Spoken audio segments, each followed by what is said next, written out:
पुणे शहरात होणारी वाहतूक कोंडी टाळण्यासाठी पुणे महानगरपालिकेकडून पुन्हा एकदा नवा उपक्रम शहरात जो आहे तो राबवण्यात येणार आहे।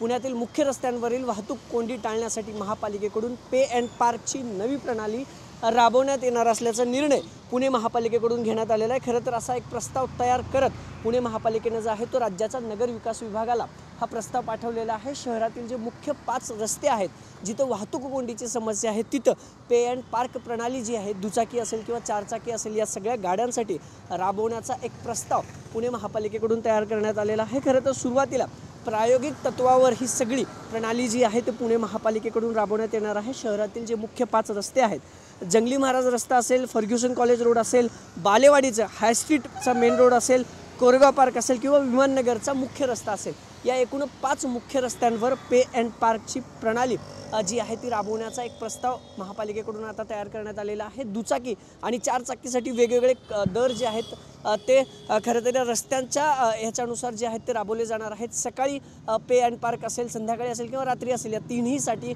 वेगवेगळे दर महापालिकेकडून आकारले जाणार आहेत। खरं तर गेल्या काही दिवसापासून शहरातील वाहतूक कोंडी लक्षात घेता पुन्हा एकदा महापालिकेनं नवा उपक्रम शहरातील मुख्य रस्त्यांवर राबवण्याचं खरं तर एक प्लॅन जो आहे तो तयार केलेला आहे आणि तो प्लॅन जो प्रस्ताव आहे तो आता राज्याच्या नगर विकास विभागाकडे देखील पाठवण्यात आला आहे आणि त्यावरती काय निर्णय होतो आणि आता तरी या नवीन प्रणाली शहरात राबवल्यानंतर पुणेकरांची या सगळ्या वाहतूक कोंडीतून सुटका होते का आणि पे अँड पार्क प्रणाली पुन्हा राबवल्यानंतर शहरात वाहतूक कोंडी खरंच आटोक्यात येते का हे पाहणं महत्त्वाचं ठरणार आहे। कॅमेरापासून तुषार ननावरेसह अभिजित पोते, TV9 मराठी, पुणे।